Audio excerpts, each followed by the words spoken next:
네, 오늘은 요한복음 7장 1절에서 9절까지 말씀을 가지고 요한복음 강의 43번째 시간으로 내 때는 아직 이르지 아니하였거니 내 때는 아직 이르지 아니하였거니 라는 제목으로 우리가 함께 은혜를 나누고자 합니다.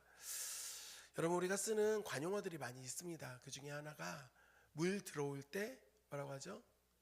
노져라 라고 하는 관용어를 사용합니다. 이 말의 뜻은 무엇이냐면 좋은 시기가 왔을 때 그 기회를 놓치지 말고 잡으라고 하는 그런 뜻을 가지고 있습니다. 그 그리스에는 많은 신들이 있습니다. 그리고 실제로 그 신들의 조각을 해놓은 것들이 신전마다 있다고 합니다. 저도 아직 안 가봐가지고 잘 모르겠습니다. 뭐 사진 자료는 봤으니까요. 근데 그 그리스에 있는 많은 신 중에 기회의 신이 있습니다. 기회의 신. 이 기회의 신의 이름이 카이로스거든요. 이 카이로스가 헬라어로는 시간, 때를 가르치기 이렇게 지칭하는 말이기도 하고 기회라는 용어로 사용도 되어지는데 그 기회의 신 이름이 카이로스입니다. 그런데 이 카이로스의 모습이 조금은 해기망측합니다. 먼저는 옷을 하나도 입지 않고 있습니다. 옷을 입지 않고 있고, 그리고 또 이 머리카락이 독특합니다. 앞머리카락이 길게 자라 있습니다. 하지만 뒤쪽에는 머리카락이 하나도 없습니다. 어깨와 그 발목에는 날개가 달려 있고요. 손에는 저울과 칼이 들려져 있습니다. 왜 이런 모습을 하고 있는가? 그 카이로스 그 신의 조각물 앞에 그 이유가 적혀져 있다고 합니다. 이렇게 적혀져 있습니다. 내가 발가벗은 이유는 사람들이 나를 봤을 때 눈에 잘 띄게 하기 위한 것이다. 내 앞머리가 무성한 이유는 사람들이 나를 쉽게 붙잡을 수 있도록 하기 위함이고, 뒷머리카락이 없는 이유는 내가 지나가면 다시 붙잡지 못하도록 하기 위함이며, 어깨와 발에 날개가 달려있는 이유는 최대한 빨리 사라지기 위함이다. 내가 손에 들고 있는 칼과 저울은 나를 만났을 때 정확한 판단을 내리고 칼과 같이 신속하게 결정하기 위한 것이다. 나의 이름은 기회 카이로스다. 이렇게 써져 있다고 합니다. 그 우상을 믿는다라는 표현을 드리는 게 아니라 기회라는 것이 그렇습니다. 정말 눈에 띄었을 때 그 자리에서 잡지 않으면 지나고 난 이후에는 붙잡을 수가 없다라는 겁니다.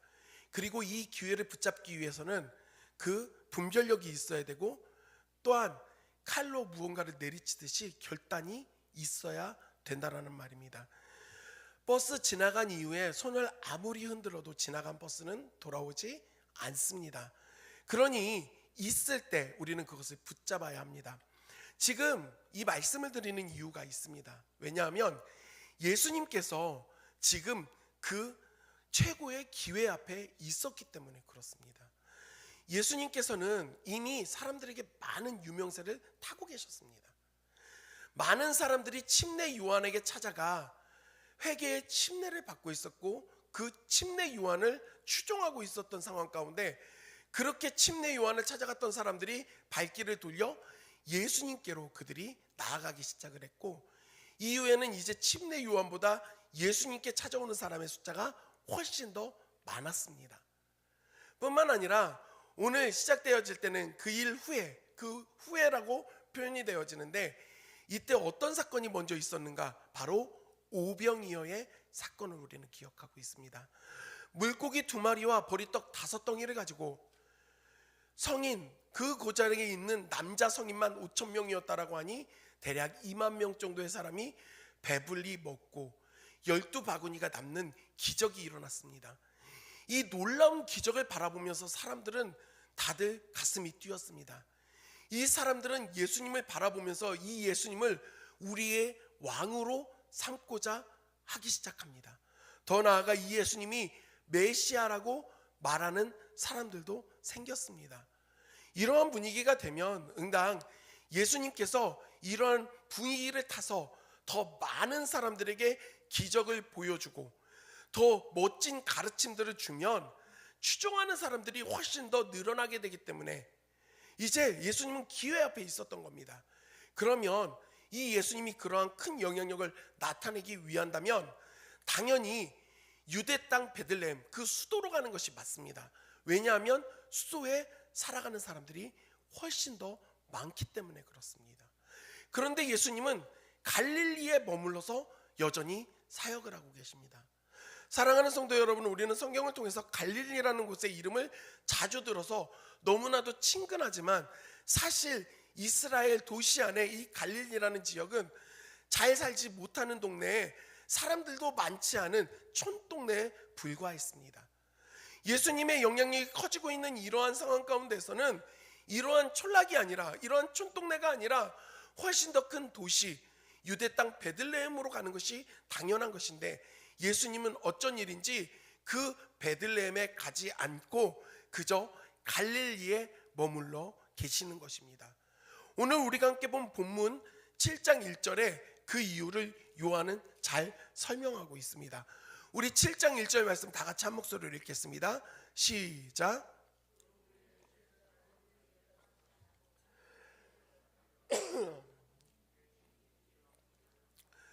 예, 그렇습니다. 예수님께서 지금 이 갈릴리에 머물러 계시고 유대 땅에 가시지 않았던 이유는 유대인들이 예수님을 미워하는 마음을 가지고 죽이려 하는 그 마음들이 있었기 때문에 예수님이 가시지 않았던 겁니다. 사실 이 말씀을 보면서는 조금 마음 가운데 불편함도 있고요, 실망감도 있습니다. 예수님이 어떻게 이럴 수 있는가? 예수님은 지금 죽음이 두려워서 그 두려움 때문에 더 많은 사람들을 찾아가지 않는 것인가? 이 사역의 지경을 훨씬 더 넓히지 않는 이유가 고작 자기 생명을 잃을까봐 두려워서인가 생각할 수도 있을 것 같습니다. 저도 말씀해 보면서 만약 그 현장에 내가 있었다라고 한다면 난 어찌할까? 전 아마 예수님을 찾아갈 것 같습니다. 그리고 예수님을 붙잡고 이야기할 것 같습니다. 예수님, 세상에 그러한 손해 없이 이익을 얻을 수가 없습니다. 하이 리스크, 하이 리턴이라고 멋진 말이 있습니다. 예수님, 물론 생명의 위협도 있고 어려움도 있지만 위기는 곧 기회라 했습니다.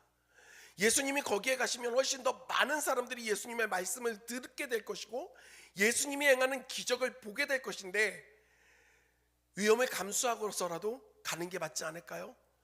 충분히 저라면 그렇게 이야기할 것 같습니다. 여러분은 어떠십니까? 그리고 실제로 예수님을 찾아와서 예수님께 그러한 요청을 하는 사람들이 있었습니다. 왜냐하면 그 유대 예루살렘에는 이미 인구가 많이 있었던 것도 사실이지만 지금 이 말씀이 기록되어지고 있는 시기가 2절 말씀에 보면 초막절이 가까웠다라고 말을 하고 있습니다. 유대인의 명절인 초막절이 가까웠다. 여러분, 초막절이 어떤 절기입니까? 이스라엘 백성들이 광야 생활 가운데 초막을 짓고 살았던 것들을 기념하면서 하나님의 구원의 은혜를 기억하고 지키는 절기를 우리는 초막절로 알고 있습니다. 맞습니다. 그런데 모두 다 아는 게 아닙니다. 유대인들의 3대 절기 중에 하나가 바로 이 초막절입니다. 그리고 추수가 끝난 이후에 지키는 절기이기 때문에 이 초막절은 매우 성대하게 치러집니다. 초막절쯤이 되어지면 유대 전역과 또한 이스라엘 전역에서 많은 사람들이 베들레헴으로 모여듭니다. 그리고 이 베들레헴에 와서 일주일 동안 시간을 지내면서 초막을 짓고 예배를 드리고 하나님께 제사를 드리면서 하나님께 감사의 그런 고백들을 올려드립니다. 그래서 이 초막절이 되면 이 예루살렘에는요, 평소보다 훨씬 더 많은 사람들이 모여들게 되었습니다. 그러니 지금 시기에 사람들이 이렇게 많이 모일 정도가 되면 그곳에 가서 예수님이 그 가르치시는 일과 기적을 행한다고 한다면 훨씬 더 큰 영향력이 나타나지 않을 것인가 생각한 사람들이 있었습니다. 그 사람들은 다른 사람들이 아니라 바로 예수님의 형제들이었습니다. 그 예수님의 형제들이 예수님을 찾아와 예수님께 이야기합니다. 우리 오늘 본문의 3절과 4절 말씀을 다 같이 한 목소리로 읽겠습니다. 3절 4절입니다. 시작. 그 형제들이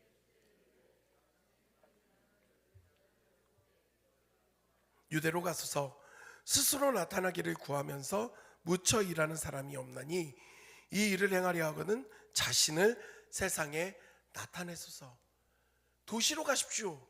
거기에 많은 사람들이 있고 예수님에 대해서 들었던 사람들과 예수님을 궁금해하는 사람들과 예수님을 따르고 싶어하는 사람들이 많이 있습니다. 그 사람들에게 기적을 보여주십시오. 그러면서 이들은 말합니다. 스스로 나타내기를 구하면서 묻혀서 일하는 사람이 없습니다. 드러내고 싶지 않습니까? 유명해지고 싶지 않습니까? 그 영향력이 더 커지길 원하지 않습니까? 그러면 스스로를 높이십시오. 세상에 자기를 나타내십시오. 그 예수님의 형제들이 말하고 있는 것입니다. 여러분, 그런데 우리가 먼저 알아야 될 게 있습니다. 예수님 형제들이 예수님을 평소 존경하고 예수님을 너무나도 사랑하고 예수님을 메시아로 인정하고 있는가 질문해 볼 필요가 있다라는 것입니다. 마가복음 3장 21절 말씀에 보면 이렇게 기록되어 있습니다. 예수의 친족들이 듣고 그를 붙들러 나오니 이는 그가 미쳤다 하밀러라.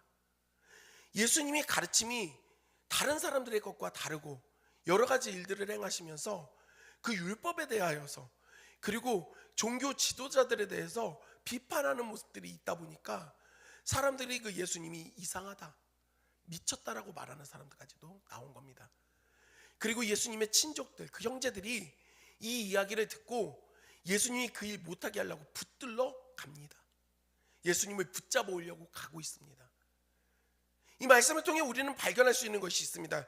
그것이 무엇이냐면 형제들은 예수님께 대하여 우호적인 마음을 갖고 있지 않았다라는 겁니다. 그가 미쳤다라고 생각을 했고 그가 더 이상 저 미친 짓을 못하게 우리가 막아야 된다고까지 생각했던 것들이 바로 형제들이었습니다. 그런데 이 형제들이 지금 예수님을 찾아와서 유대 베들레헴으로 가야 된다라고 말하는 겁니다.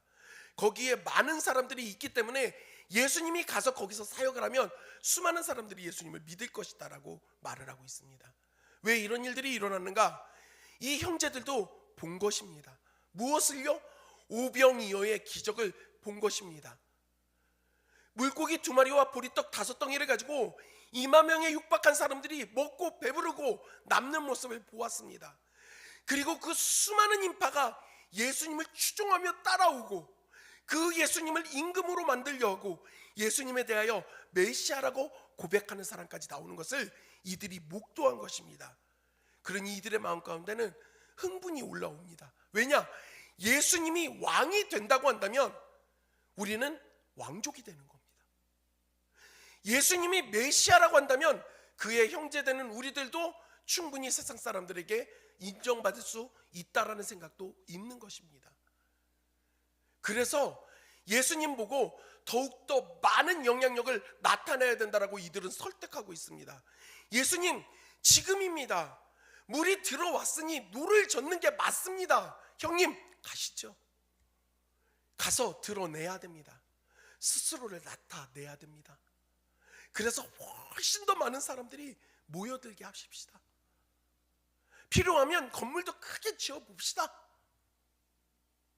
재정적인 것들도 풍성하게 만들다가 혹시 사람들이 형님 보고 왕이 돼달라고 하면 마지못해 그래 어쩔 수 없지 받아들이십시오. 이런 달콤한 말들을 쏟아내고 있는 것입니다. 가능성이 실제로 있어 보이기도 했으니까요. 그런데 자기를 향하여 이런 말을 하고 있는 형제들에게 예수님은 분명하고 정확하게 말씀하십니다. 우리 6절 말씀을 다 같이 읽겠습니다. 6절입니다. 시작. 너희 때는 늘 준비되어 있느니라. 예수님은 안 가시겠다고 말씀하는 겁니다. 왜냐하면 내 때가 아직 이르지 않았다는 겁니다. 나의 때가 이르지 않아서 나는 가지 않겠다는 겁니다. 사랑하는 성도 여러분, 여기에서 우리가 먼저 봐야 될 것은 때. 이 때라고 하는 그 헬라어 원어가요, 호카이로스입니다. 이 때라고 하는 것이요, 중요한 것들을 결정하는 시기를 말하기도 하고요, 기회를 나타내기도 합니다. 그런데 성경에서 이 카이로스라고 하는 단어가 사용될 때에는 그 이면에 더욱더 큰 내용이 의미가 들어 있습니다. 그것은 무엇이냐면 하나님의 주권과 계획하심이 있는 때, 시간을 이야기할 때 이것을 사용합니다. 실제로요, 이 때라고 하는 단어, 이 요한복음에서 이 호카이로스, 카이로스라고 하는 단어가 딱 3번밖에 안 나옵니다. 그리고 그 내용이 오늘 우리가 함께 본 본문에 다 들어 있습니다. 7절에서 6절에서 2번, 그리고 또 7절에서 또 한 번, 8절에서 또 한 번이 나옵니다. 3번 외에는 요한복음에 하나도 나오지 않습니다. 그러면 지금 우리가 생각해야 될 것은 무엇이냐? 예수님이 말씀하고 있는 이 때라는 것이 이 사람들이 말하고 있는 시기를 말하는 것이 아니라 바로 하나님의 주권과 계획에 있는 그 시간을 말하고 있다는 것입니다. 하나님의 계획이 무엇입니까? 하나님의 뜻이 무엇이었습니까? 예수 그리스도를 이 땅에 보내신 하나님의 목적이 있습니다. 뜻이 있습니다. 그것이 무엇이었습니까? 요한복음 3장에서 예수님은 니고데모와의 대화에서 하나님이 그 아들을 세상에 보내신 것은 세상을 심판하려 하심이 아니요 세상을 구원하려 하심이라, 이렇게 말씀을 하고 있습니다. 하나님께서 그 아들을 이 땅에 보내신 이유는 우리 모든 사람을 구원하시기 위하여 이 땅에 보내셨다라는 것입니다. 사랑하는 성도 여러분, 하나님께서 그 아들을 통해 우리를 구원하시는 그 일이 무엇이었습니까? 바로 십자가였습니다. 예수님은 죽음을 두려워하지 않으십니다. 당신 앞에 있는 그 고난과 조롱과 핍박과 그리고 그 십자가를 예수님은 이미 다 알고 계셨습니다. 그럼에도 불구하고 그 길로 걸어가신 게 우리 예수님 아니십니까? 그런데 아직 그때가 이르지 않았다는 겁니다. 예수님이 말하고 있는 그때는 하나님께서 계획하고 계시는 그 십자가, 자신이 생명을 내어줘야 하는 그때를 말하고 있었던 것입니다.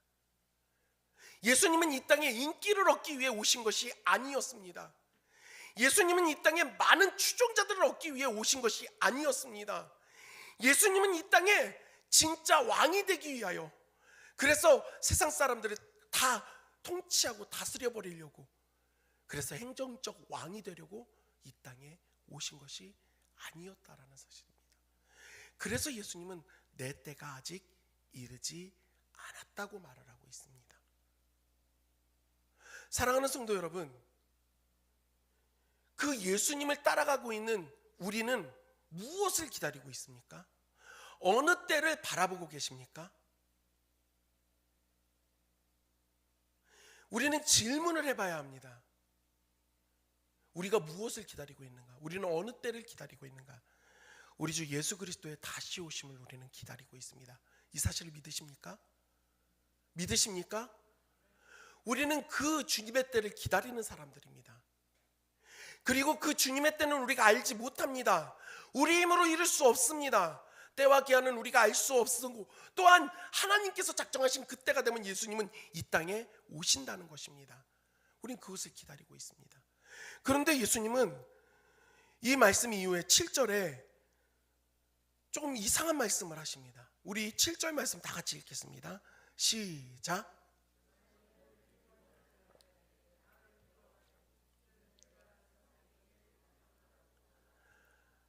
자, 보십시오. 내 때가 아직 이르지 않았고 너희 때는 맞다. 그러니 너희 가라. 얘기하시더니 갑자기 예수님이 세상이 너희를 미워하지는 아니하되 나를 미워한다. 왜냐? 내가 세상의 일들을 악하다고 증언하기 때문에 그렇다라고 이렇게 말씀을 하십니다. 왜 갑자기 이런 말씀을 하시는가? 사랑하는 성도 여러분, 예수님이 분명 우리를 구원하시기 위하여 이 땅에 오셨습니다. 그런데 문제는 무엇이냐면 그 예수님 앞에 서면 우리가 무엇을 먼저 깨닫게 되는가? 내가 죄인이라는 것을 깨닫게 됩니다. 요한복음 1장에서 사도 요한은 이것을 잘 기록하고 있습니다. 참 빛, 곧 그 빛이 세상에 왔으되, 예수님이 빛으로 이 세상에 오셨는데 사람들이 그를 좋아하지 않았습니다. 그 빛을 싫어하였습니다. 거절합니다. 왜요? 빛이 비추니 내가 얼마나 죄악 가운데 있었는지, 내가 어떤 죄인인지를 깨닫게 되니까 불편한 겁니다. 그래서 예수님을 미워합니다. 싫어합니다. 이게 세상의 흐름입니다. 세상의 가치관과 세상의 법칙은 예수님의 방향과 같이 갈 수가 없습니다. 여러분, 돈 좋지요? 세상의 가치관은 돈입니다. 물질이에요. 그런데 예수님은 한 사람이 두 주인을 섬길 수 없다라고 말씀하시면서 돈은 일만하게 뿌리라고까지도 경고하십니다. 어떻게 같이 갈 수 있습니까? 예수님의 그 자리하심과 예수님이 향하는 방향은 밑으로 낮아짐의 자리였습니다. 그런데 세상은 뭐라고 이야기합니까? 높아져야 된다라고, 힘을 가져야 된다라고 끊임없이 이야기합니다. 예수님이 향하는 방향과 세상의 가치관이 향하는 방향이 다르다는 것입니다. 그런데 우리가 주목해야 될 말씀이 있습니다. 무엇인가? 예수님이 세상이 너희를 미워하지 아니하되, 이렇게 말씀하신다는 겁니다. 왜 굳이 예수님은 이 말씀을 하시는가? 사실 문맥상 이 내용이 없어도 아무 잘못이 없습니다. 문제가 없습니다. 그냥 세상이 나를 미워한다. 왜냐? 내가 세상이 악함에 대하여 증언하기 때문이다. 이야기하면 되는데 예수님은 굳이 그 앞에 세상이 너희를 미워하지 않는다라고 말씀하고 있습니다. 여기서 예수님이 지칭하고 있는 너희는요, 누구냐? 바로 예수님께 찾아와 유대 베들레헴으로 가서 많은 사람들에게 인기가 더욱더 높아져야 된다, 높은 자리로 올라가야 된다, 추종자들을 더 모아야 된다라고 말하고 있는 형제들이었습니다. 세상은 너희를 미워하지 않는다. 그럼 왜 이 형제들은 세상의 미움을 받지 않는 것일까요? 먼저는요, 오늘 말씀 안에 그 키가 있습니다. 우리 5절 말씀을 다 같이 읽겠습니다. 5절입니다. 시작. 이는 그 형제들까지도 예수를 믿지 아니함이로라. 예수님의 형제들은 예수님 앞에 와서 이 가르침을 유대 베들레헴으로 가서 더욱더 많은 사람에게 행해야 된다고 말하고 있지만 그들의 마음 가운데 실상으로 예수님을 믿지 않고 있었습니다. 이들은 예수님을 메시아로 인정하지 않았습니다. 그러니까 이 사람들의 그 가치관은 어디를 향하고 있을까요? 세상을 향하고 있는 겁니다. 그래서 말한 겁니다. 더 유명해져야 된다고, 더 높아져야 된다고, 왕이 되어야 된다고, 추종자들이 모여져야 된다라고, 영향력이 더 커져야 된다라고, 이런 이야기들을 끊임없이 하고 있는 겁니다. 사랑하는 성도 여러분, 예수 그리스도를 믿지 않는 삶 가운데는요, 세상이 저항이 없습니다. 왜냐? 가치관이 같이 흘러가기 때문에 그렇습니다. 하지만 예수 그리스도를 믿고 구원받은 그 제자로 살아가는 그리스도인들은요, 문제가 생깁니다. 왜냐? 우리의 방향성이 예수님을 따라가기 때문에 이제는 세상이 우리를 미워할 수밖에 없다라는 사실입니다. 그래서 예수님은 요한복음 15장 18절에 뭐라고 말씀하시냐면, 세상이 너희를 미워하지만 실상은 너희를 미워하는 게 아니라 나를 미워하는 것이다. 왜냐? 우리가 예수님을 따라가는 삶의 방향성이 있다 보니 세상이 우리를 미워하게 된다라는 것입니다. 여러분, 오해하지 마십시오. 세상이 우리를 미워하고 싫어한다라는 것이 단순히 그냥 사람들이 우리를 다 미워한다는 게 아니라 우리가 세상의 그 가치관과 세상의 방향을 따라가지 않기 때문에 부딪힌다라고 예수님은 말씀하고 있는 것입니다. 세상은 권력을 이야기합니다. 세상은 돈을 이야기합니다. 세상은 성공을 말합니다. 세상은 높아져야 된다라고 말을 합니다. 하지만 예수님의 가르침은 그것을 향하고 있진 않습니다. 낮아짐을 말하고, 그리고 예수님의 그 궁극의 사역은 이 땅 가운데 사람들을 위해 군림하는 왕이 아니라 평화의 왕으로서 오셔서 십자가에서 그 생명을 내어주심으로 우리를 구원하시는 데 모든 초점이 맞춰져 있었다는 것을 우리는 기억해야 합니다. 근데 재미있는 것은 예수님이 이 이후에 그 형제들에게 뭐라고 말씀하시는가를 우리는 볼 필요가 있습니다. 8절과 9절 말씀에서 예수님 뭐라고 하냐면 이렇게 말씀하십니다. 너희는 명절에 올라가라. 내 때가 이르지 않아서 차지 못하였으니 나는 이 명절에 아직 올라가지 아니하노라. 너희는 가라는 겁니다. 너희는 가라. 너희는 명절에 올라가. 근데 나는 내 때가 차지 않아서 난 못 가, 안 갈 거야. 여러분, 이 형제들이요, 유대 베들레헴으로 향해 가면 누릴 수 있습니다. 많은 사람들이 있고요. 이미 예수님은요, 유대 땅만 아니라 이스라엘 전역의 인기 스타였습니다. 그분이 누구냐? 오병이어의 기적이 있었대. 놀라운 일들이 많이 일어났대. 메시아라고 말하는 사람들도 있어. 대단한데? 야, 저기 저 사람 보이지? 그 예수님의 형제야. 그 예수님과 같이 있는 자들, 어린 시절에 같이 보낸 가족이야. 다 누릴 수 있습니다. 근데 예수님 뭐라고 합니까? 너희는 가라는 거예요. 근데 나는 안 가겠다는 겁니다. 그리고 예수님은 어디 머무르시냐? 9절에 이 말씀을 하시고 갈릴리에 머물러 계시느라 라고 말하고 있습니다. 사랑하는 성도 여러분, 다 저를 보세요. 너무 중요합니다. 예수님 가지 말라고 안 하십니다. 가라. 하지만 문제는 무엇이냐? 거기에 나는 없다는 겁니다. 너희가 그것이 좋으면 따라가는 겁니다. 너희가 그것이 좋으면 그 방향을 향해 가는 거는, 하지만 기억해라, 거기에 나는 없다. 나는 안 간다.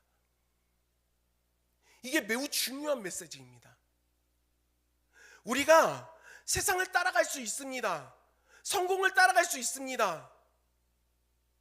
인기와 그리고 물질, 권력, 많은 것들을 따라갈 수 있습니다. 불가능한 게 아닙니다. 하지만 우리가 꼭 기억해야 되는 것은 그곳에 예수님이 계시지 않다라는 것을 우리는 기억해야 합니다. 사랑하는 성도 여러분, 꽤 그럴듯한 말들로 형제들이 예수님께 말을 하고 있지만 결국 그들은 예수님을 믿지 않았던 겁니다. 자기들이 예수님으로 인해 얻을 수익과 편안함, 그 자리, 권력만 탐하고 있을 뿐이지 예수님께는 관심이 없는 것입니다. 오늘날 우리는 어떻습니까? 우리의 신앙은 어떠합니까?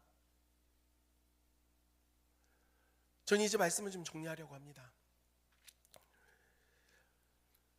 예수님이 향하는 그 길을 우리는 주목해야 하고요. 예수님이 우리에게 나를 따르려거든 어떤 길을 따라와야 된다라고 말씀하신 것을 우리는 기억해야 합니다. 예수님은 근본 하나님의 본체셨지만 하나님과 동등됨을 취할 것으로 여기지 않고 오히려 자기를 낮추어 비워 죄인된 인간의 형상을 입고 이 땅에 오셨습니다. 예수님은 왕의 그 혈통으로 오신 것이 아니라 가난한 목수의 아들로 이 땅에 오셨습니다. 그리고 그 예수님은 결국 조롱과 핍박, 매맞음과 채찍질, 사람들의 조롱과 매맞음을 당하시고요, 결국 그 십자가에 못 박혀 죽으셨습니다. 이 예수님이 걸어간 모든 걸음에 어떤 부분이 세상이 말하는 권력이 있습니까? 예수님이 걸어간 그 모든 흔적에 세상이 말하는 가치관이 어디에 있습니까? 그리고 그 예수님은 오늘 우리에게 말씀하십니다. 누구든지 나를 따르려거든 자기를 부인하고 십자가를 져야 한다고.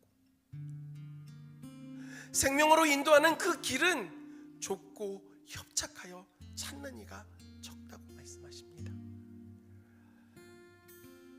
제가